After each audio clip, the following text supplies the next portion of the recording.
Hello, good morning, नमस्कार। आज आपके सामने सामान्य होम्योपैथिक चिकित्सा श्रृंखला के अंतर्गत एक नया टॉपिक लेकर उपस्थित हुआ हूँ। टॉपिक है वृद्धावस्था के कुछ रोग, जीरियाट्रिक डिसऑर्डर्स। वृद्धावस्था ऐसी अवस्था है जो लगभग प्रत्येक इंसान के ज़िंदगी में आता है। हमारे जीवन की विभिन्न अवस्थाएं हैं, स्टेज हैं, शिशु अवस्था, बाल्यावस्था, प्रौढ़ावस्था और युवावस्था, वृद्धावस्था। तो जैसे ही उम्र लगभग 55, 60, 55-60 साल से ऊपर जब होता है तो उसके बाद की अवस्था को वृद्धावस्था कहते हैं। वर्तमान समय में चिकित्सीय व्यवस्था उपलब्ध एवं पोषक तत्वों की उपलब्धता के कारण मनुष्य की औसतन एज आयु जो है लगभग 65 टू 67 ईयर हो गया है। फिर भी देखा जाता है कि कुछ परसेंट लोग 80 साल से ऊपर भी जीवित रहते हैं, कुछ तो 120 साल 22 साल भी हैं। अभी हाल ही में चर्चा में एक आया था, शिवानंद तिवारी जी यूपी के, उनका उम्र 126 साल है। तो सबसे पहले हम देखेंगे कि वृद्धावस्था की कौन कौन सी बीमारी है। सबसे पहले देखेंगे डाइजेस्टिव सिस्टम, पाचन तंत्र। पाचन तंत्र जिनका सही होगा वो उनकी बीमारी बहुत ही कम होगी। ये हो सकता है कि किसी दूसरे कारण से उनकी आयु ज़्यादा न हो, लेकिन पाचन तंत्र जो है, डाइजेस्टिव सिस्टम, इसमें जो बीमारी होती है सामान्य रूप से उम्र के अनुसार सबसे पहले दांत का गिरना। दांत जो है वो कम होने लगता है या गिरने लगता है। ओरल हाइजीन अगर प्रॉपर न हो या कारण जो भी हो, जिस कारण से दांत गिरने के बाद में खाना चबा कर के खाना असंभव हो जाता है, इसलिए हर एक चीज़ वो चबा के खा नहीं पाते हैं, लिक्विड या डस्ट ही यूज करते हैं। उसके बाद एसिडिटी और कंस्टिपेशन डेवलप होता है। तो एसिडिटी और कंस्टिपेशन, गैस बनना और मलावरोध जिसे होगा उसे पायूरिया की शिकायत होगी। तो पायूरिया की अगर शिकायत होगी तो भी दांत गिर सकता है, गिर जाता है। उसके बाद पाइल्स, फिशर, प्रोलैप्स, फिस्टुला इत्यादि बीमारी हो जाती है। गॉल ब्लैडर स्टोन, आईबीएस भी होती है। इस प्रकार पाचन तंत्र की जो मुख्य बीमारियां हैं उसमें ओरल डिसऑर्डर्स, मुंह में दांत का न रहना, एसिडिटी, इंडाइजेशन, अपच, गैस बनना, constipation, IBS, irritable bowel syndrome, prolapse, गुदा का बाहर निकलना, रेक्टम का बाहर निकलना, piles, fissure, fistula, gall bladder stone, pyuria, ये सब बीमारी होती है। तो मुख्य रूप से अगर हम देखें तो पाचन तंत्र की बीमारियों में सबसे पहले अगर गैस और एसिडिटी अगर को जिसको नहीं होगा उसको मैक्सिमम बीमारियां होगी नहीं, तो सबसे पहले इन स्थिति में China, lycopodium, carbo veg, sulphur, pulsatilla का हम उपयोग करेंगे। अगर गैस्ट्रिक अल्सर हो जाता है या डिओडेनल अल्सर है तो वहाँ पर पेप्सिनम, पैंक्रिएटिनम का प्रयोग करेंगे। फिशर, पाइल्स और फिस्टुला में सबसे पहले कंस्टिपेशन को दूर करने का उपाय करेंगे। कंस्टिपेशन जब ठीक हो जाएगा तो ये बीमारी लगभग स्वतः ठीक हो जाती है। फिर भी रूटा, ट्यूक्रियम, थूजा और जो दवाएं कृमि में यूज होती है वो मर्क्सोल प्रयोग करते हैं। ये सभी बीमारियाँ दवाई जो है इन बीमारियों में 30 से 200 नंबर पोटेंसी में सामान्यतया हम यूज करते हैं। गॉल ब्लैडर स्टोन में चाइना, लाइकोपोडियम, चेलिडोनियम, का यूज करते हैं और पेशेंट को गरिष्ठ भोजन जैसे तेल या तेल से ज़्यादा बना हुआ फैटी फूड जो है, तेलीय भोजन, गरिष्ठ भोजन जो है उसे हम खाने के लिए मना करते हैं। इसके बाद है डिफनेस। वृद्धावस्था में कान से सुनाई कम देता है, हियरिंग लॉस। यह एक कान से भी हो सकता है, दोनों से हो सकता है, या दोनों में कम ज़्यादा हो सकता है, अलग अलग। तो सामान्यतः यह देखा गया है कि वृद्धावस्था में कान का जो अंतः भाग है, इनर ईयर है, उसमें कॉकलिया होता है, उसमें एक सिलिया होता है। सिलिया के ग्रेजुअल लॉस, ह्रास होने के कारण सुनाई कम देती है। तो इसमें हम हियरिंग एड जो है, सुनने की मशीन का प्रयोग करके सुनाई या सुनने की क्षमता सामान्य कर सकते हैं। लोकोमोटर, हाथ पैर की जो बीमारियां होती है उसमें आर्थराइटिस, रूमेटिज्म, ट्रेमर ये होती है। तो जॉइंट्स में सिनोवियल मेम्ब्रेन के अंदर सिनोवियल फ्लूइड की कमी के कारण जॉइंट्स का प्रॉब्लम होता है, संधि में होता है।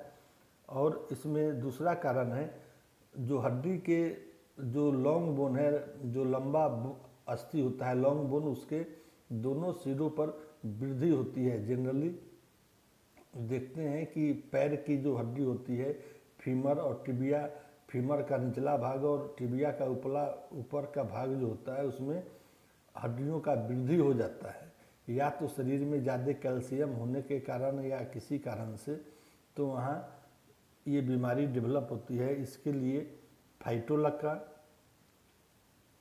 कलकेरिया फ्लोर, कलकेरिया फॉस दवाओं का प्रयोग करते हैं। कार्डियोवास्कुलर सिस्टम, उम्र के अनुसार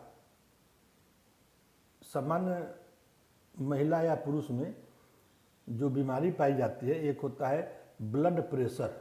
ब्लड प्रेशर हाइपर बढ़ जाना या कम हो जाना।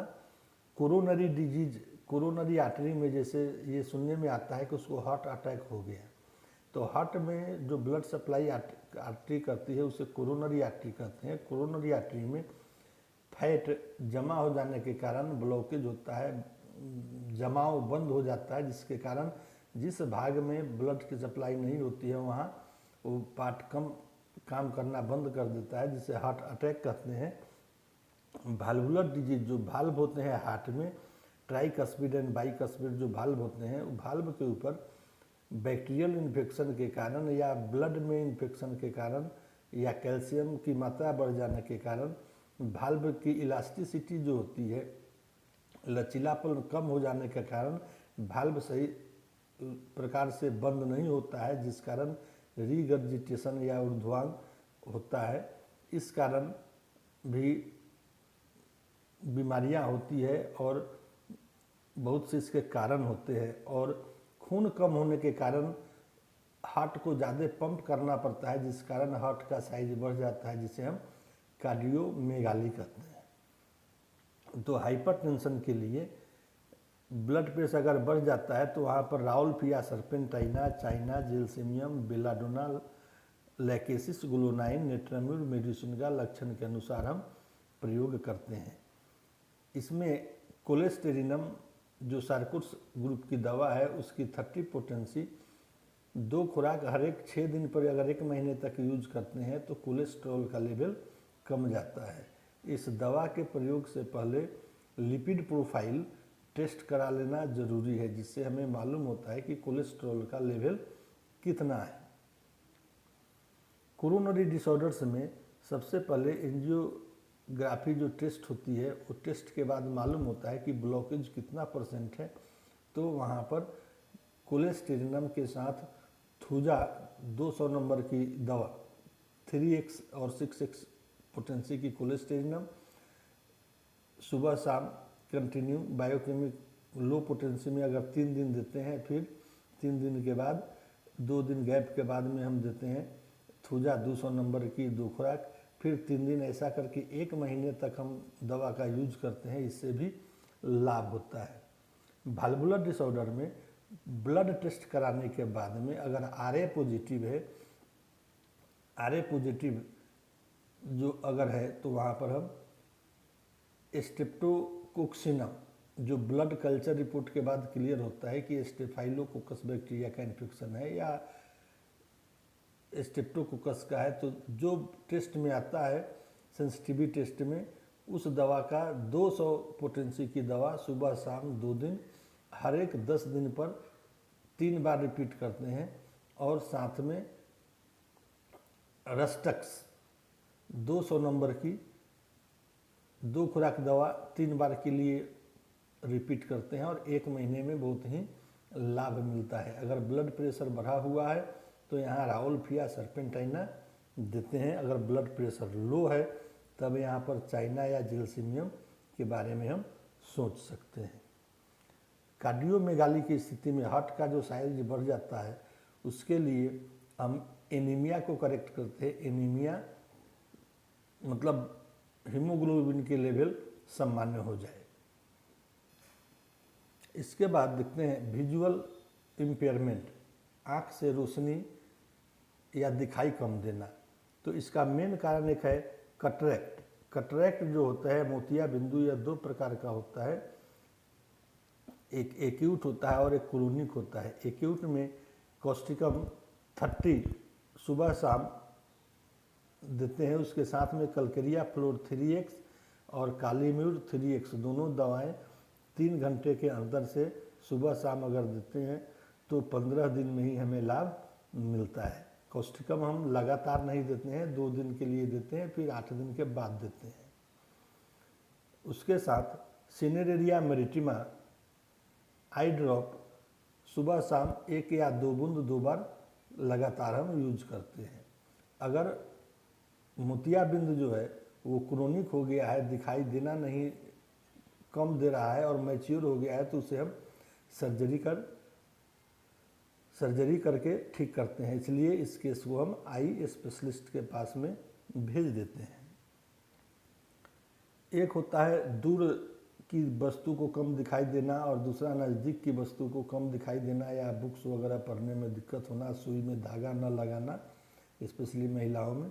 तो इसके लिए आँख जो है, आँख के डॉक्टर से चेक करा करके उसके लिए चश्मा लगा करके इस समस्या का समाधान कर सकते हैं।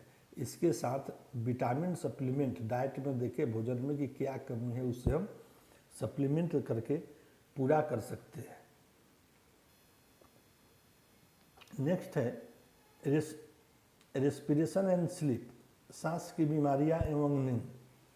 तो सांस की बीमारियां रेस्पिरेटरी सिस्टम में जो है bronchitis, asthma, nasal polyp, loss of smell.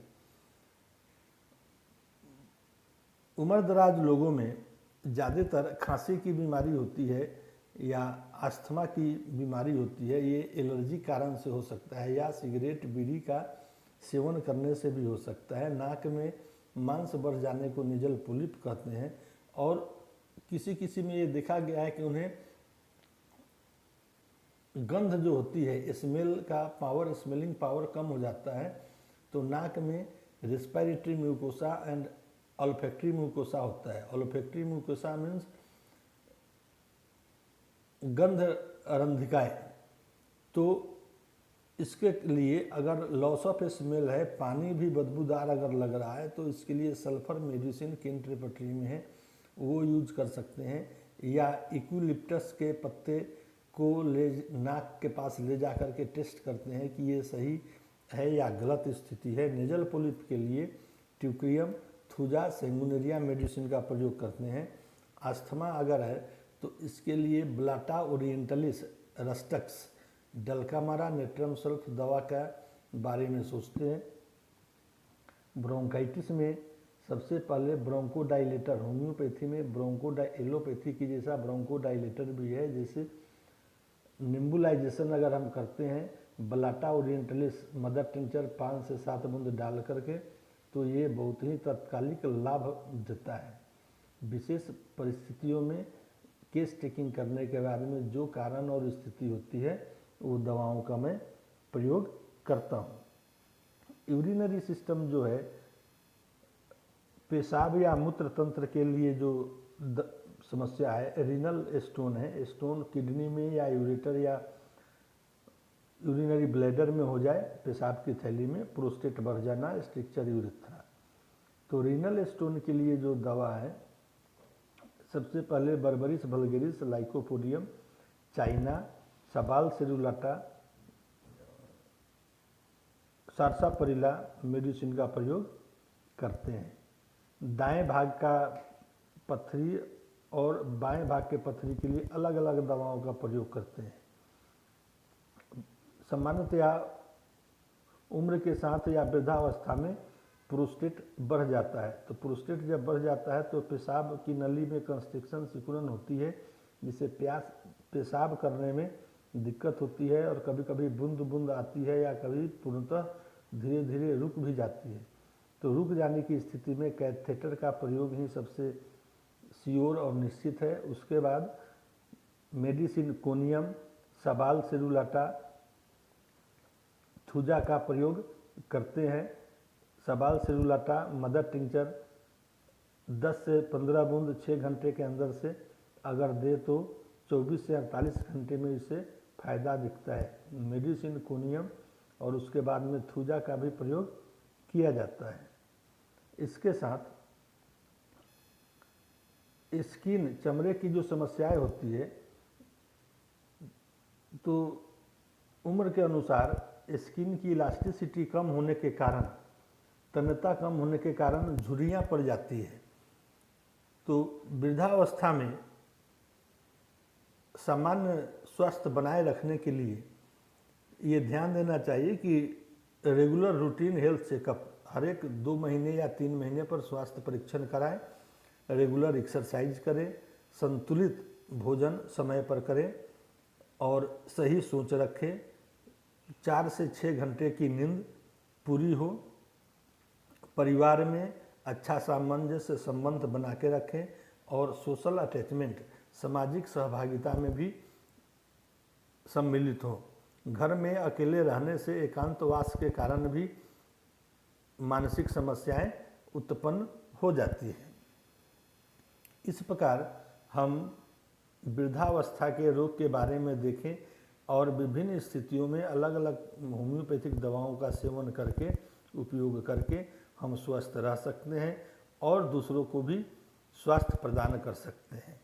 ध्यान रहे, किसी भी प्रकार में होम्योपैथी दवाओं का प्रयोग किसी अनुभवी चिकित्सक की सलाह से ही करें।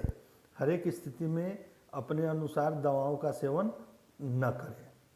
इसके लिए मैं जिम्मेवार नहीं रहूँगा, ये मेरा सलाह है। फिर भी दवाओं का प्रयोग अनुभवी चिकित्सक के आधार पर करें। Thank you for watching. Like, share and subscribe.